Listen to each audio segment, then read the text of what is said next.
Good morning dear student. आइए permutation पर कुछ और डिस्कशन को आगे बढ़ाते हैं। हम बात कर रहे थे क्रमचय क्या होते हैं, परमुटेशन क्या होते हैं, ठीक है। और वहीं हमने फैक्टोरियल नोटेशन की भी बात की, क्रम गुणित की भी बात की, ठीक हो गया। अब फॉर एग्जांपल मैं आपसे कहता हूं कि मेरे पास 3 लेटर हैं, टी, ई और ए। टी, ई, ए से आप शब्द बनाइए। ये जो 3 लेटर है इनको एक साथ लेकर के कौन कौन आप शब्द बना सकते हैं, तो आप लिखेंगे टी ई ए, ठीक, T A E A T, E T A, ठीक हो गया, A T E A T, सब डिफरेंट है, ठीक है। एक समय पर जो 3 लेटर थे, 3 में से 3 को लेकर के आपने जो शब्द बनाए वो ये है। शब्द विद मीनिंग है या विदाउट मीनिंग है, अर्थयुक्त है या अर्थहीन है, उससे हमें मतलब नहीं है, ठीक है। आप मैथमेटिक्स डील कर रहे हैं तो आपको इन 3 को लेकर के एक साथ लेकर के इन तीनों को वर्ड बनाने, शब्द बनाने। तो ये जो आपके 6 बने, ये क्या हो गए, 6 परमुटेशंस हो गए।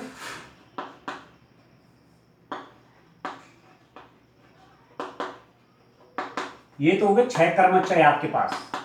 और क्या है, 6 क्रमचय आ गए अलग अलग, 1 2 3 4 5 6। तो क्रमचय क्या है, विन्यासों को गिनना है आपने, कितने क्रमचय बने, मतलब कितने विन्यास बने उनको गिनना है। आगे पीछे लेटर करके या नंबर को आगे पीछे करके कितने डिजायर जो पूछा गया है उतने से कितनों का ग्रुप बनेंगे अलग अलग। बस यही तो है क्रमचय, इसके अलावा क्या है क्रमचय, और क्या है। जैसे इस टी को आप देख रहे हैं, ये सब क्रमचय बन रहे हैं, ठीक है। अब क्लियर है ना क्रमचय के बारे में।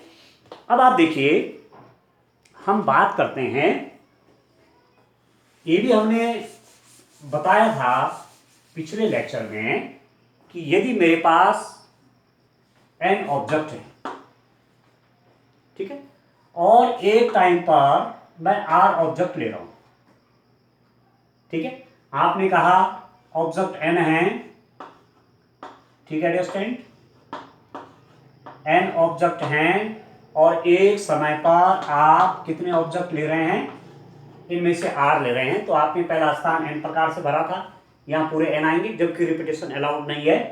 पहला ये n प्रकार से भरा जाएगा, यहाँ कुछ भी भर सकते हैं आप, 1 to n से कुछ भी n हो जाएगा। अब जो यहाँ आ जाएगा वो यहाँ नहीं आएगा, तो ये कितना हो जाएगा, n-1 हो गया।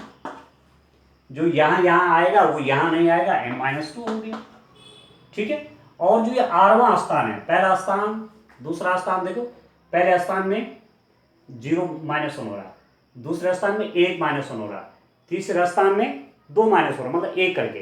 तो r स्थान में कितने माइनस होंगे, r माइनस होगा, ठीक है। तो ये हो जाएगा n-r+1, ठीक है दोस्तों। और एक साथ n में से r वस्तुएं कहें या लेटर कहें या नंबर कहें, जो भी है, एक साथ लेने पर बनने वाले क्रमचय आपने देखा था, n into n-1 into n-2 into n-r+1, इतने नंबर ऑफ परमुटेशंस बनेंगे, इतने क्रमचय बनेंगे। या कह सकते हैं इन स्थानों को हम इतने प्रकार से भर सकते हैं, और इसी को स्टूडेंट NPR से दिया गया है। n ऑब्जेक्ट में से r ऑब्जेक्ट एक साथ लेकर के परमुटेशंस, P फॉर परमुटेशन कितने बनेंगे, वो इतने बनेंगे, जबकि रिपीटेशन अलाउड नहीं, ठीक है दोस्तों। अब इसको देखिए, यहां हमने फैक्टोरियल नोटेशन की भी बात की थी। फैक्टोरियल नोटेशन n, या फैक्टोरियल नोटेशन ऐसे भी दिखाते हैं, आपकी बुक में ऐसा दिखाया हुआ है, ठीक है। और उसमें बात की थी किस टाइम पर आप फैक्टोरियल 4 निकालना चाहते हैं, तो उसका मतलब है कि 4 इंटू 3 इंटू 2 इंटू 1, 4 से लेकर के 1 तक नेचुरल नंबर हैं, घटते जाएंगे 4 से लेकर के 1 तक। ऐसा मल्टीप्लीकेशन 4 इंटू 3 इंटू 2 इंटू 1, ऐसा मल्टीप्लीकेशन आपका क्रम गुणित n हुआ, फैक्टोरियल 4 हुआ। क्रम गुणित 4 बोले या फैक्टोरियल 4 बोले। फैक्टोरियल 5 हो जाएगा तो 5 इंटू 4 इंटू 3 इंटू 2 इंटू 1 हो जाएगा। ठीक है दोस्तों, ठीक है। और जो ये एनपीआर है, एनपीआर मैंने क्या कहा, n वस्तुओं में से एक समय पर r वस्तुएं लेने पर, ठीक है, जबकि सभी वस्तुएं भिन्न भिन्न हैं, कितने प्रकार से क्रमचय बनेंगे, कितने क्रमचयों की संख्या होगी, एनपीआर। तो ये सिंबल है लिखने का, क्रमचयों की कुल संख्या निकालने का ये क्या है, एक सिंबल हो गया, ये नोटेशन हो गया आपका इस रूप में। इसको ऐसा भी लिखा जाता है, ये भी मैंने आपको बताया था। तो आपकी बुक में इस रूप में, तो आप इसी रूप में लिखिए, ठीक हो गया। अब आप देखिए मैं कह रहा हूं कि ये क्या है, ये है एनपीआर का मतलब हुआ कि आर स्थानों को एन ऑब्जेक्ट से कितने प्रकार से भर सकते हैं, जबकि रिपीटेशन अलाउड नहीं है, पुनरावृत्ति नहीं है, इतने प्रकार से भर सकते हैं। ये हमने मल्टीप्लिकेशन प्रिंसिपल, गणन सिद्धांत, फंडामेंटल प्रिंसिपल ऑफ मल्टीप्लिकेशन, गणन का आधारभूत सिद्धांत, उसमें मल्टीप्लिकेशन की बात बताई थी। ठीक है, तो एनपीआर आपका ये हो गया। अब इसमें देखिए, यदि मैं ऐसा करूं कि ये आपका कहां तक है, ये आपका n-r-1 तक है। यदि मैं इसको क्या करूं, NPR को मैं लिख दूं n-1 n-2, ठीक है। अब लिख रहे हैं आप इसको कहां तक, n-r+1, ठीक है। अगला हो जाएगा n-r, ठीक है, ठीक है दोस्तों। फिर अगला हो जाएगा n-r-1,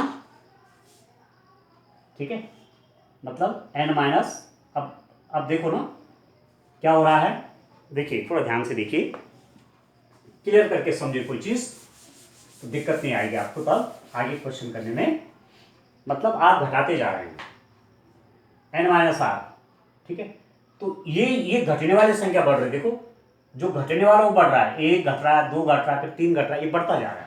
यहाँ पर r घटा, यहाँ पर r+1 घटा, n-r-1 क्या हुआ, ब्रैकेट आप बाहर ले लेंगे तो n-r+1 हो गया, ठीक है। अगला क्या हो जाएगा, n-r-2 हो जाएगा, वो r+2 घटाएगा इनसे। और चलते चलते चलते मैंने 3 इंटू 2 इंटू 1, मतलब इतने से इसमें एक्स्ट्रा मल्टीप्लाई कर दिया। यहां तक तो था ही, ये एनपीआर का मतलब यहां तक तो था ही, यहां तक तो इसका वही मतलब था। एनपीआर का मतलब यहां तक मल्टीप्लीकेशन, आर स्थान तक भरने के प्रकार, और इतना मैंने अलग से मल्टीप्लाई कर दिया, n-r, ये आपको 3 इंटू 2 इंटू 1, मतलब यहां से लेकर चलता जाएगा 1 तक, डिवाइडेड बाय आपका कितना हो गया, जितना ऊपर मल्टीप्लाई किया उतना ही मैं नीचे से मल्टीप्लाई कर दूंगा। तो कुल मिला के नेट इफेक्ट आपका कुछ नहीं हो जाए, कोई अंतर इसमें नहीं आएगा।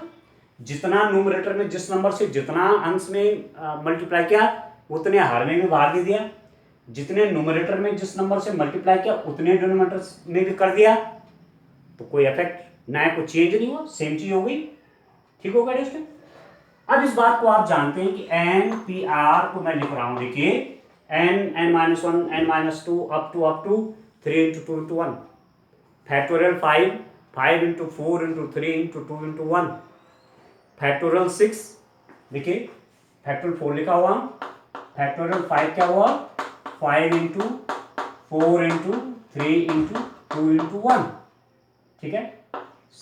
Factorial 6 into 5 into 4 into 3 into 2 into 1, 6 से लेकर के घटते हुए क्रम में 1 तक मल्टीप्लीकेशन में जाएगा। n से लेकर के घट रहा है, देखो n, फिर एक n से एक कम 6 से कम 5 से कम 4, n से कम n-1, n-1 से एक कम n-2, चलता जा रहा घटते हुए कहां तक, 3 इंटू 2 इंटू 1, 3 इंटू 2 इंटू 1, तो 6 से शुरू और 1 तक मल्टीप्लिकेशन में घटते हुए क्रम में मल्टीप्लाई है तो फैक्टोरियल 6 लिखा। 5 से लेकर के मल्टीप्लाई शुरू कर घटते हुए क्रम में मल्टीप्लाई कर रहा हूं 1 तक तो फैक्टोरियल 5। n से शुरू किया घटते हुए क्रम में मल्टीप्लाई कर रहा हूं कहां तक 3 × 2 × 1 तो क्या लिख दूंगा फैक्टोरियल n। क्लियर हो गया। यहां से लेकर के ये मल्टीप्लाई आपका कितना हो गया फैक्टोरियल n हो गया। फैक्टोरियल n कहां से आया, this is already defined word, क्रम गुणित को परिभाषित किया हुआ है, फैक्टोरियल n को परिभाषित किया हुआ है। ठीक हो गया। अब n माइनस आर ये क्या है, n माइनस आर से घटते हुए 3 × 2 × 1 तक है तो ये क्या हो जाएगा n माइनस आर फैक्टोरियल। ठीक है। तो एज ए रिजल्ट आपके पास डेस्टिनेंट क्या आया, आपके पास रिजल्ट के रूप में सामने आ गया है, आप लिख रहे हैं NPR is equal to n factorial divided by n minus R factorial. ये आपके पास फॉर्मूला बन गया कैलकुलेशन के लिए, परमुटेशन निकालने के लिए, कर्मचारियों की संख्या निकालने के लिए इस सूत्र का प्रयोग किया जाएगा। ठीक है। NPR is equal to factorial n over n minus R factorial. ठीक है। We are taking R object at a time we are taking r object from n object and repetition is not allowed at, then number of the permutations will be given by factorial n over n minus r factorial। n वस्तुओं में से, n विभिन्न वस्तुओं में से, विभिन्न शब्द है, n डिफरेंट ऑब्जेक्ट, n विभिन्न वस्तुओं में से एक समय पर r वस्तुएं लेने पर जबकि पुनरावृत्ति की अनुमति नहीं है कितने कर्मचय बनेंगे factorial n over n minus R factorial. ठीक हो गया। ठीक है। n में से, n वस्तुओं में से r वस्तुएं ले रहा हूं, कितने परमुटेशन बनेंगे ये फॉर्मूला हो गया। क्लियर हो गया स्टूडेंट, ये फॉर्मूला आपको क्लियर हो गया।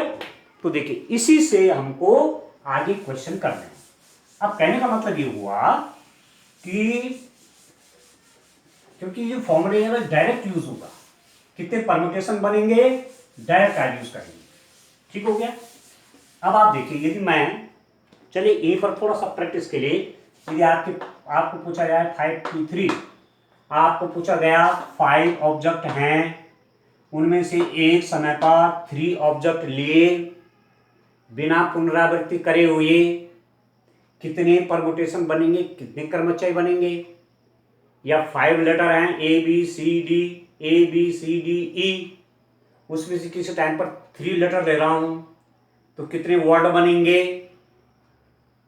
विद मीनिंग और विदाउट मीनिंग, अर्थयुक्त या अर्थहीन, हमको उससे मतलब नहीं है, हमको संख्या गिननी है। ठीक है। कितने बनेंगे, कितने कर्मचारी बनेंगे, 5P3 बनेंगे साहब। ठीक है। 5 वस्तुओं में से लेकर के 3 वस्तुओं, 5 लेटर में से 3 लेटर एक टाइम पर लेने पर कितने परमुटेशन बनेंगे, 5P3 बनेंगे। और 5P3 की वैल्यू इस फॉर्मूले से देखिए NPR factorial n over factorial n minus r। अब n की जगह पे कितना है 5, तो लिख दीजिए 5 factorial divide by n minus r, n मतलब 5 और r, ये r नीचे, r मीन्स 3। ठीक है। 5P3 मतलब factorial 5 divide by 5 minus factorial 3, तो फैक्टोरियल 5 डिवाइड बाय 2 फैक्टोरियल। ठीक है। और एक एक्सरसाइज हमने की थी कैसे फैक्टोरियल की वैल्यू निकाली जाती है, इसी को मैं लिखूंगा घटा करके, इसी को लिखूंगा 5 × 4 × 3 × 2 फैक्टोरियल। ऐसा हमने एक एक्सरसाइज क्वेश्चन कर रखे हैं। ठीक है। 5 × 4 × 3 × 2 × 1, 2 × 1 को फैक्टोरियल 2, यहां से आगे नहीं बढ़ाया, क्यों, कट जाएगा आसानी। तो कितना हो जाएगा 60 हो जाएगा, 60। इतने परमुटेशन बनेंगे, इतने कर्मचारी बनेंगे। अब क्लियर है स्टूडेंट, क्लियर हो गया ना, आपको समझ गए ना क्या है कर्मचारी। कर्मचारी कुछ नहीं, जो अरेंजमेंट है आगे पीछे करने के प्रकार, उनकी संख्या कितनी है वही है कर्मचारी, वही है आपका परमुटेशन। कैसे आप अरेंजमेंट बना रहे हैं, कैसे विन्यास बना रहे हैं, वही आपका परमुटेशन हो गया। ठीक हो गया। चलिए और आगे बात करते हैं। अब थोड़ा सा कुछ फॉर्मूले में कुछ होता है थोड़ा बहुत, कि यदि ऐसा हो तो तब क्या होगा, यदि ऐसा हो तो फिर क्या होगा। इस टाइप की थोड़ा सा अलग अलग फॉर्म निकालने की बात आती है। यदि किसी टाइम पर आपने कहा कि n ऑब्जेक्ट में पूरे n ले रहे हैं आपने कहा A E I O U ये 5 लेटर हैं, इनमें से इससे पहले एग्जांपल मैंने 3 का दिया था कि 5 में से 3 लेटर लेने हैं। अब 5 में से पूरे 5 लेटर आप ले रहे हैं, पूरे 5 में से 5 लेने हैं, या 1 2 3 4 5 ये जो नंबर हैं, इनमें से इन 5 डिजिट को लेकर के, 5 डिजिट को लेकर के कितने नंबर बनेंगे, कितनी संख्याएं बनेंगी, पूरे 5 को लेकर। रिपीटिशन अलाउड नहीं है, तो आप कहेंगे, क्या बोलेंगे आप। अब अभी तक तो क्या था, NPR था, एन में से एक समय पर R ले रहे थे, ठीक है ठीक है। अब n में से कितने लेने, n लेने तो कितना हो जाएगा, NPN हो जाएगा। n में से n ऑब्जेक्ट हैं, एक साथ सभी को ले रहे हैं, रिपीटिशन अलाउड नहीं है। कितने क्रमचय बन जाएंगे आपके, बन जाएंगे n फैक्टोरियल। इस फॉर्मूले से n की जगह n ही है, divide by n minus r, r भी n ही है, NPR, n तो n ही है, r भी n ही है फैक्टोरियल। तो कितना हो गया ये, n factorial 0 factorial, n factorial n minus n 0 factorial, और फैक्टोरियल 0 1, इस पर हमने बात की थी। फैक्टोरियल 0 की वैल्यू कितनी होती है, 1 होती है। तो फैक्टोरियल 0 1 तो कितना हो गया, n फैक्टोरियल आ गया, ये फैक्टोरियल n की वैल्यू आ गई। मतलब कहने का मतलब हुआ कि 6 ऑब्जेक्ट हैं, एक समय पर आप 6 में से 6 पूरे ऑब्जेक्ट ले रहे हैं, कितने परमुटेशन बनेंगे, कितने कर्मचय बनेंगे, तो सीधे सीधे आप लिख देंगे फैक्टोरियल 6 बनेंगे। ऐसा लिखने की जरूरत भी नहीं कि 6p6 लिखने की आवश्यकता नहीं, सीधा फैक्टोरियल 6 लिख लीजिए। 4 ऑब्जेक्ट में से एक समय पर 4 के 4 ऑब्जेक्ट ले रहे हैं, कोई रिपीटिशन नहीं है, तो कितने कितने परमुटेशन बनेंगे, फैक्टोरियल 4 बनेंगे, सीधी सीधी बात है, ठीक है। तो ये और इजी रूप में आपके पास आ गया, ठीक है दोस्तों। और इसकी वैल्यू 1 मैंने पिछले लेक्चर में भी बोला था, हमने कहा factorial n is equal to, आप क्या लिखते हैं, n माइनस 1 फैक्टोरियल, ये तो लिखते हैं। Factorial 5 is equal to 5 into 4 factorial, ऐसा तो लिखते हैं। तो factorial n factorial n minus 1, तो n माइनस 1 फैक्टोरियल कितना हो गया just time, factorial n over n, ठीक हो गया, ठीक है जस्ट फैक्टोरियल n ओवर n। यदि मैं कर दूं n इज इक्वल टू 1, तो कितना हो जाएगा, 1 माइनस 1 तो 0 फैक्टोरियल हो गया, 0 factorial is equal to n की जगह पर 1 फैक्टोरियल ओवर 1। अब फैक्टोरियल में आपका 1 ही होता है, 1 फैक्टोरियल इज 1, तो ये 1 ही हो गया। तो फैक्टोरियल 0 की वैल्यू आपकी 1 होती है, फैक्टोरियल 1 भी 1 ही होता है। क्लियर हो गया। चलिए और आगे बात करते हैं। अब आप देखिए, ये तो जो है NPR आपका है स्टूडेंट, ये क्या है, n में से एक समय पर r ऑब्जेक्ट ले रहे हैं, n ऑब्जेक्ट में से एक समय पर r ऑब्जेक्ट ले रहे हैं, ठीक है। But there is no any repetition, वहां ऑब्जेक्ट में रिपीटिशन नहीं है, तो number of the permutations are given by NPR। बहुत क्लियर है, ठीक है। Out of N object at a time we are taking R object and there is no any repetition of the object, then the number of the permutations are given by NPR, ठीक है। n object में से एक समय पर r object ले रहे हैं, कोई पुनरावृत्ति ऑब्जेक्ट की नहीं है, कितने परमुटेशन बनेंगे, कितने कर्मचय बनेंगे, NPR बनेंगे साथ। क्लियर हो गया, ठीक। अब हमें कहें ऑब्जेक्ट तो n है, ऑब्जेक्ट आपके n हैं और एक समय पर r ले रहे हैं, परंतु रिपीटिशन है, रिपीट कर सकते हैं आप, पुनरावृत्ति है, पुनरावृत्ति की अनुमति है, ठीक है। तो कितने परमुटेशंस बनेंगे, नंबर ऑफ परमुटेशंस, क्रमचयों की संख्या, क्रमचयों की संख्या कितने हो जाएगा student, n to the power r। याद रखना है चीज, n ऑब्जेक्ट में से एक समय पर r ऑब्जेक्ट ले रहे हैं, and there is the permission, you can there is the permission of repetition, there is the permission of repetition, पुनरावृत्ति की अनुमति है, तो कितने परम्यूटेशंस बनेंगे, n to the power r बनेंगे। ये आपको याद रखना है, ठीक। उधर हमने मल्टीप्लिकेशन प्रिंसिपल जब निकाला था तो आप देख रहे थे अप टू ये rth प्लेस है, ठीक है।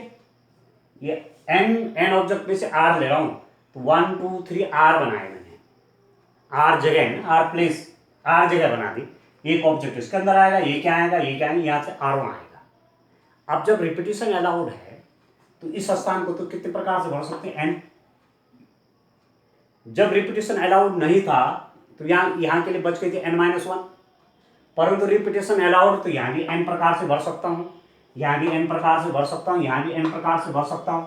तो क्या मल्टीप्लाई हुआ, n into n into up to r times n गुणा कितनी बार, r बार, ये r स्थान है, तो कितना हो जाएगा, सीधी सीधी बात है, n to the power r हो जाएगा। और कितना हो जाएगा, ठीक है, यदि n 10 टाइम हो तो n टू द पावर 10 हो जाएगा, n 2 बार हो तो n का स्क्वायर हो जाएगा, ठीक हो गया। तो एक थ्योरम आपके पास ये काम की है, ठीक है। 5 वस्तुओं में से 5 ऑब्जेक्ट हैं, एक समय पर 5 ऑब्जेक्ट ले रहे हैं पूरा, या फॉर एग्जांपल 4 ऑब्जेक्ट ले रहे हैं एक समय पर, ऑब्जेक्ट के पुनरावृत्ति की अनुमति है, तो नंबर ऑफ परम्यूटेशन कितने बनेंगे, नंबर ऑफ परम्यूटेशंस, कितने कर्मचय बनेंगे, परम्यूटेशन बोलो या कर्मचय बोलो एक ही बात है, ठीक है। लैंग्वेज पे ज्यादा फंसना नहीं चाहिए, परम्यूटेशन मतलब कर्मचय, सीधी सीधी बात है। तो नंबर ऑफ परम्यूटेशंस कितने हो गए, n मतलब 5 टू द पावर 4 हो जाएंगे, क्योंकि 4 स्थान भरने 5 में से तो पहला स्थान भी 5 प्रकार से, दूसरा भी 5 प्रकार से, तीसरा भी 5 प्रकार से, चौथा भी 5 प्रकार से, तो 5 इंटू 5 इंटू 5 इंटू 5 मतलब 5 टू द पावर 4, ठीक हो गया। तो रिजल्ट के रूप में थ्योरम है ये, n ऑब्जेक्ट में से एक समय पर r ऑब्जेक्ट ले रहे हैं, and when there is repetition is allowed there, repetition आप कर सकते हैं, तो number of the permutation n to the power r। और ये क्या है, n ऑब्जेक्ट में एक समय पर r ऑब्जेक्ट ले रहे हैं, but there is no repetition of the object is not allowed, यहाँ रिपीटिशन अलाउड नहीं है, पुनरावृत्ति अलाउड नहीं है, तो कर्मचयों की संख्या npr, पर यदि पुनरावृत्ति की अनुमति है, n ऑब्जेक्ट में से r ऑब्जेक्ट एक समय पर लेने हैं, इतनी वस्तुओं के कर्मचय बनाने हैं, और पुनरावृत्ति की अनुमति है, तो n to the power r, ये देखो दोनों में, ये पुनरावृत्ति के लिए है और यहाँ पुनरावृत्ति नहीं है। बहुत क्लियर हो गया, ठीक है दोस्तों। अब चलिए और आगे बात करते हैं। एक्सरसाइज के क्वेश्चन हम तब करेंगे जब हम एक बार क्लियर आपको थ्योरी समझाएंगे, ठीक है। क्लियर थ्योरी जब आप समझ जाते हैं कहीं पर भी, तो फिर न्यूमेरिकल करने में दिक्कत भी नहीं आएगी, और क्या है परम्यूटेशन वो भी बहुत क्लियर हो जाएगा। जब पूरी थ्योरी समझ ली तो परम्यूटेशन में कोई आपको समस्या नहीं आएगी कि परम्यूटेशन है क्या चीज, ठीक हो गया। अब आप चलिए देखिए डियर स्टूडेंट, अभी तक तो था कि n डिस्टिंक्ट ऑब्जेक्ट, n विभिन्न वस्तुओं में से r वस्तुएं लेकर के बनने वाले कर्मचय या बनने वाले परम्यूटेशंस की संख्या, जबकि ऑब्जेक्ट की वस्तुओं की पुनरावृत्ति की अनुमति नहीं है, कुल कर्मचय बनते हैं npr। n वस्तुओं में से, ठीक है, n डिफरेंट ऑब्जेक्ट से डिस्टिंक्ट, ये भी डिफरेंट के लिए, ऐसा नहीं कि रिपीटिशन है ये, नहीं, 1 2 3 4 5 6 यदि आप 10 ले रहे हैं तो 10 आएगा यहाँ पर, ऐसा नहीं कि 1 1 2 बार आ गया, ऐसा नहीं है। n डिस्टिंक्ट ऑब्जेक्ट, अलग अलग ऑब्जेक्ट, एन अलग अलग ऑब्जेक्ट में से एक समय पर आर ऑब्जेक्ट लेने पर जबकि पुनरावृत्ति की अनुमति है, कुल परमुटेशनों की संख्या हो जाएगी n to the power r। ठीक है, ये दो बातें आपके पास, इस पर मैंने डिटेल में आपसे बात कर। यहां पर क्या था, n विभिन्न वस्तुएं। मेरा कहने का मतलब यह है कि रिपीटिशन इज नॉट अलाउड। मतलब ऑब्जेक्ट में रिपीट ऑब्जेक्ट नहीं है, अलग अलग ऑब्जेक्ट है, चाहे वो नंबर के रूप में हो, 1 2 3 4 5 है, कोई रिपीट है नहीं है, ABCDEFG कोई रिपीट है नहीं है। ठीक है, तो ये फॉर्मूले उनके लिए। अब मैं एक एग्जांपल आपको देता हूं, अंडरस्टैंड। अच्छा, एक चीज पहले और देखिए, माना एजुकेशन लिखते हैं आप,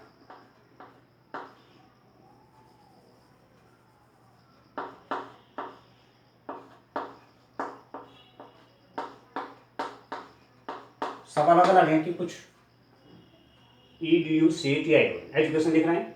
E कोई दूसरा नहीं है, D कोई दूसरा नहीं है, U कोई दूसरा नहीं है, C कोई दूसरा नहीं है, A कोई दूसरा नहीं है, T कोई दूसरा नहीं है। ठीक हो गया, T कोई दूसरा नहीं है, O कोई दूसरा नहीं है, N कोई दूसरा नहीं है।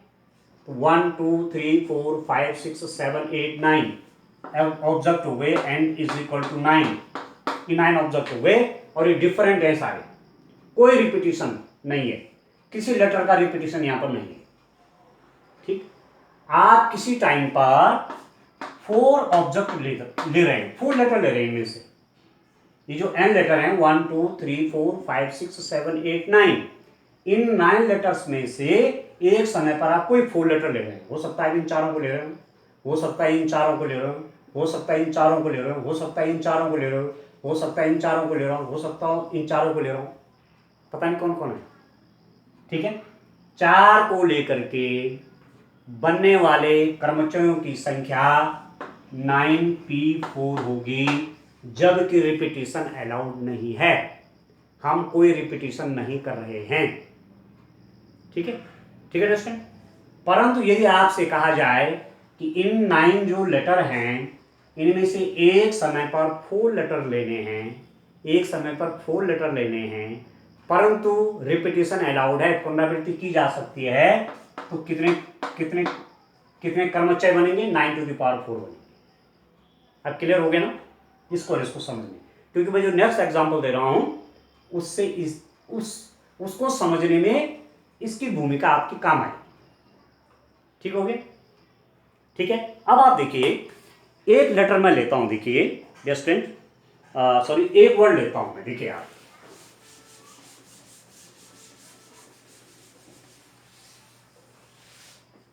एक वर्ड लेता हूं, फॉर एग्जाम्पल हम एक वर्ड लेते हैं, वर्ड है मैंने रूट, ROOT, रूट। ठीक हो गया। अब एक समय पर पूरे 4 लेने पर, एक समय पर पूरे 4 लेने पर, ठीक है, कितने कर्मचय बनेंगे। अब यहां पर आप देखिए, ये जो O है ना, O भाई, इनके होने से वर्ड तो अलग बन गया, निश्चित अलग बन गया रूट, परंतु यदि आप इसको इधर कर दिया, इसको इधर कर दिया, तो कोई अंतर लगेगा आपको। मैं कहूं एक बार ये इधर है और ये इधर है, मैं इसको पकड़ के यहां कर दूं, इसको यहां कर दूं, कोई अंतर लग रहा है, कुछ नहीं। ठीक है, कोई अंतर नहीं हो रहा है।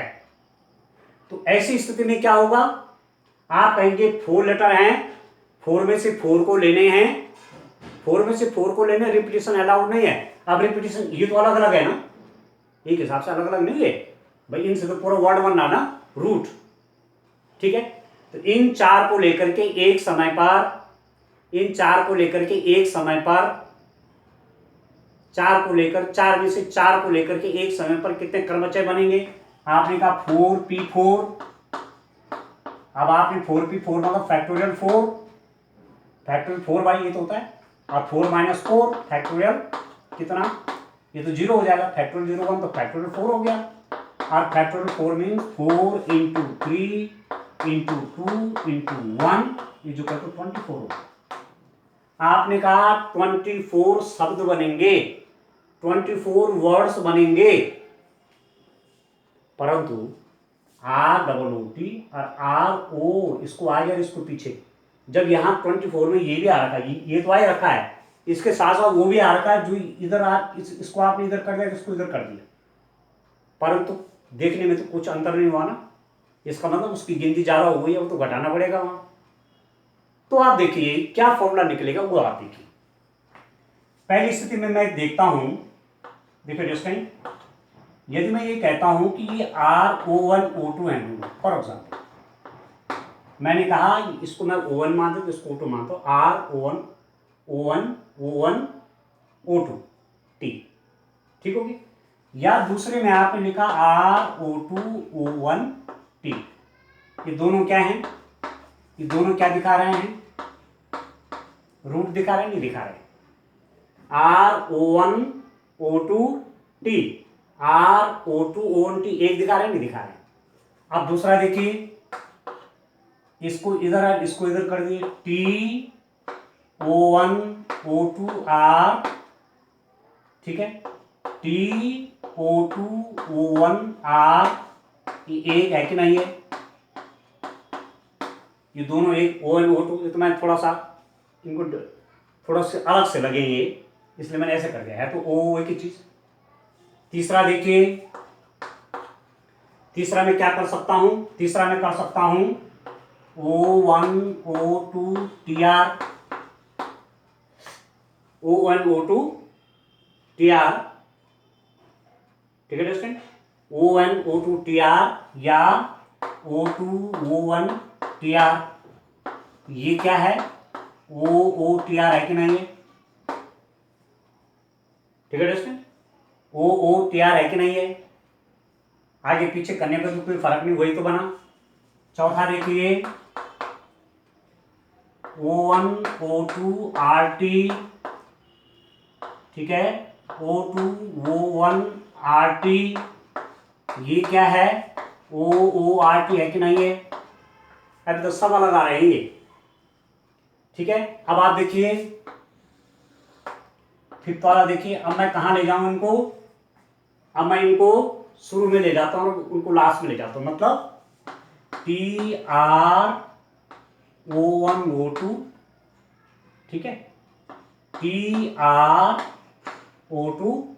O1, तो क्या बना ये बना आपके पास TROO, सब अलग अलग है, देख रहे हैं, सब अलग अलग क्रमाचार।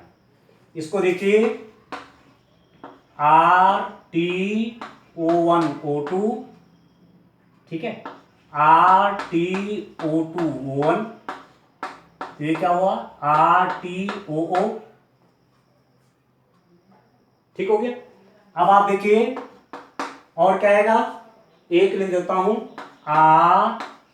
RO1 TO1, सॉरी O2,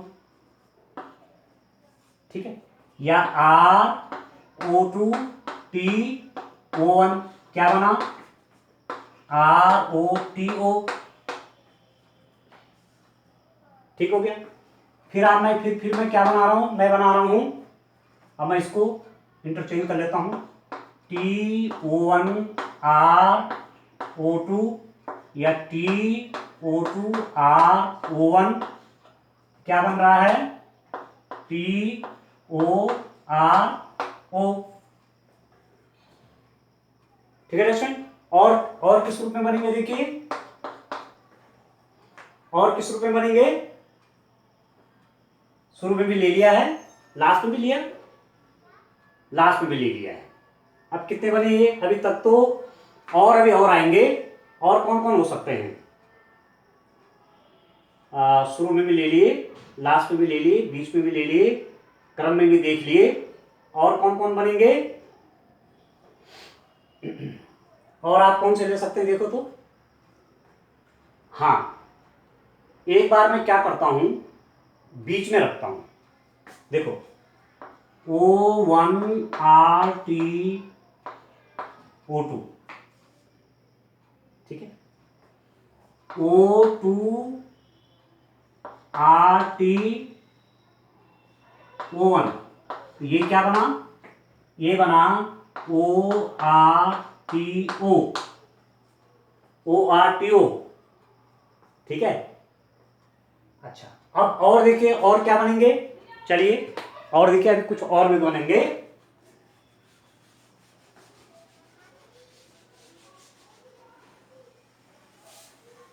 देखिए स्टूडेंट,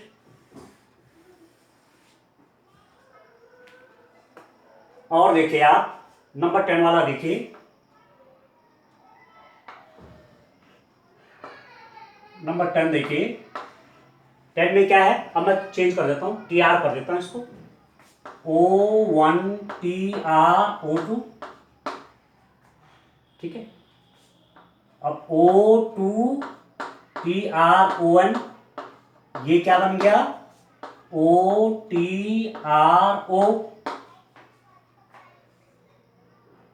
ठीक है दोस्तों। अब कौन सा बनेंगे, एक चीज अभी छूटा हुआ है, 11 वाला देखिए, अब कहां छूट गया है उसको देखिए जरा।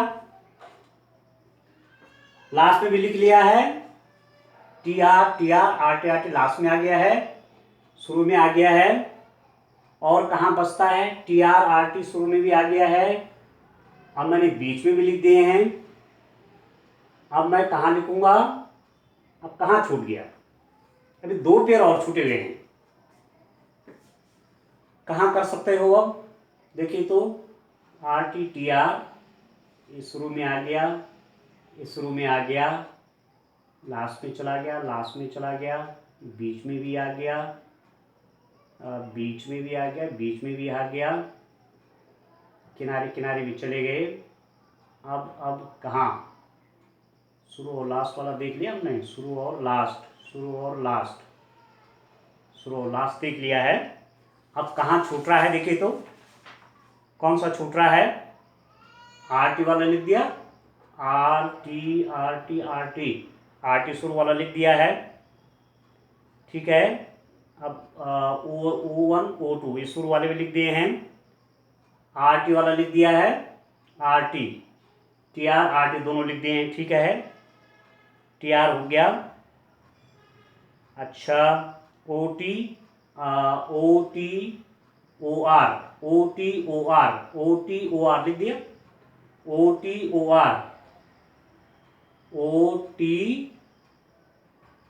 नहीं लिखा शायद, OT, हाँ O वाला नहीं लिखा है, कौन सा जिसमें शुरू ON से शुरू हो, देखिए ये छूटा हुआ है, थिंक कौन सा वाला, ये छूट गया है, O1T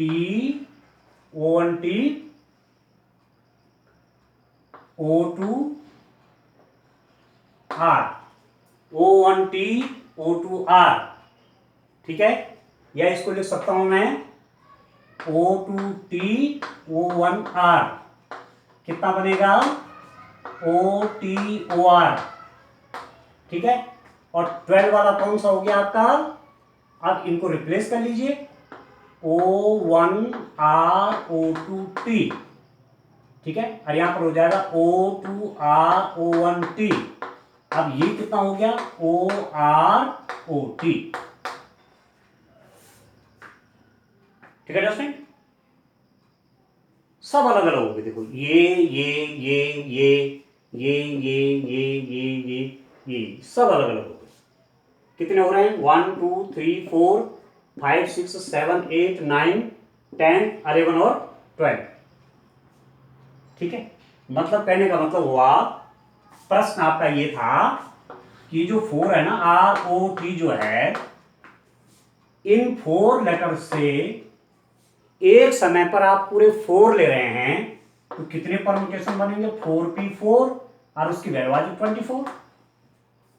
परंतु ये डबल डबल गिन दे गए हैं, है ये ROOT, तो ONO2 अलग अलग थोड़ी है, वो तो एक ही हुआ ना, तो ऐसी स्थिति में डबल डबल गिन दे गए हैं, ठीक है। मतलब लेटर यदि रिपीटिशन में है, लेटर यदि रिपीटिशन में है, मतलब वर्ड में ही लेटर रिपीटिशन में है, तब परम्यूटेशंस कैसे बनाएंगे, तो ऐसी स्थिति में जो नंबर ऑफ परम्यूटेशंस होंगे डियर स्टूडेंट, वो कितने हो जाएंगे, अब उस हिसाब से हमारे कितने आए, 1 2 3 4 5 6 7 8 9 10 11 12 आए, और वैसे वो 24 आ रहे हैं, ये क्यों हुआ, ये गलती क्यों हुई, ये इसलिए हुई कि जो रूट वर्ड है इसमें वो जो है इसको अलग अलग माना गया, जबकि ये एक ही है। इसमें तो वर्ड का पता चलेगा ही नहीं, ठीक है। इसमें वर्ड का पता कहाँ चलेगा, अलग अलग वर्ड का पता नहीं चलेगा। या आप कहेंगे तो दोनों कर्मच एक ही हैं, यदि मैं इनको हटा दूं, वो नो तो हटा दूं, तो आप बोलेंगे दोनों एक ही तो हैं, अलग अलग कहाँ हैं। तो ऐसी स्थिति में परमुटेशंस कैसे निकालते हैं, जहां लेटर या नंबर का रिपीटिशन हो रहा है, ठीक है। तो ऐसे टाइम में स्टूडेंट यहां पर हो जाएगा, देख ले आपने 12 आ रहे हैं, तो चलो मैं इसको मिटा देता हूं। तो नंबर ऑफ परमुटेशंस ऐसी स्थिति में इस केस में, रूट के केस में, नंबर ऑफ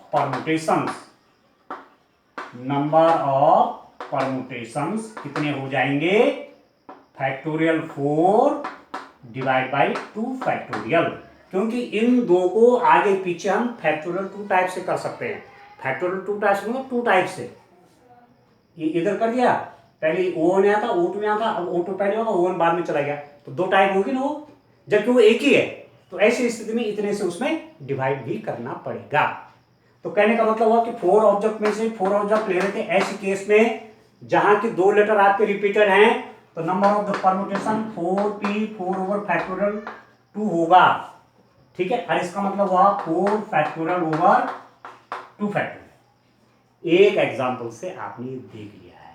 अब एज रिजल्ट पे कैसे पहुंचेंगे, एज रिजल्ट पे पहुंचेंगे डियर स्टूडेंट, रिजल्ट के रूप में मैं कैसे लिखूंगा इसको,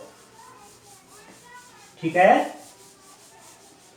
रिजल्ट के रूप में मैं इसको कैसे लिखूंगा उसको देखिए, वो बड़ा इंपॉर्टेंट है और वो आपके आगे क्वेश्चन में काम आएगा। क्योंकि धीरे धीरे लेवल बढ़ता जाता है ना, आप परमुटेशन पढ़ रहे हैं तो धीरे धीरे उसका लेवल बढ़ रहा है कि ऐसी स्थितियां होंगी तो क्या करेंगे, ठीक हो गया। तो कहने का मतलब हुआ आपके पास कि n टोटल ऑब्जेक्ट्स हैं, n ऑब्जेक्ट्स हैं, और उनमें से p जो है एक तरह की हैं, q जो है एक तरह की हैं, और r जो है एक तरह की हैं, ठीक है। जैसे इन 4 में से 2 एक तरह की थी, वो ऐसे इस n ऑब्जेक्ट में से p एक तरह की है, q एक तरह की, r एक तरह की हैं, और n में से n ऑब्जेक्ट लेने हैं, तो कितने परमुटेशन बनेंगे, नंबर ऑफ परमुटेशन हो जाएंगे, नंबर ऑफ परमुटेशंस क्रमचयों की संख्या हो जाएगी factorial n divide by p factorial, q factorial, r factorial. ये आप ध्यान रखेंगे, जो एक तरह की हैं, जिनको आगे पीछे करने से विन्यास नहीं बदलता, अरेंजमेंट नहीं बदलता, वही चीज रहती है, वो अलग अलग नहीं, एक ही है, उतने से डिवाइड करना पड़ता है। p एक तरह की है, q एक तरह की है, r एक तरह की हैं, तो factorial n over factorial p factorial q factorial r, इससे दिया जाएगा। तो ये आपके जनरल फॉर्मूला होगा, एक फॉर्मूला आपका ये बन गया। तो जब हम आगे क्वेश्चन करेंगे एक्सरसाइज 7.3 के, तो वहां हमको ये चीज काम आएगी, ठीक है। तो अब नेक्स्ट लेक्चर में हमने क्वेश्चन करेंगे एक्सरसाइज 7.3 के, तो बड़ा आसान हो जाएगा आपके लिए, क्योंकि थ्योरी मैंने पूरी आपको कर दी है, ठीक है स्टूडेंट। तो जब इस चैप्टर को आप पढ़ेंगे तो इस वीडियो को पूरा देखेंगे आप, जो मैं आज आपको पूरी बात बता रहा हूँ, क्योंकि मैंने पूरी थ्योरी बता दी है, एक कोशिश की कि क्लियर पिक्चर आपके सामने आ जाए कि क्या होता है अलग अलग स्थितियों में, ठीक है। तो आज के लिए इतना काफी है, थैंक यू, बाय बाय।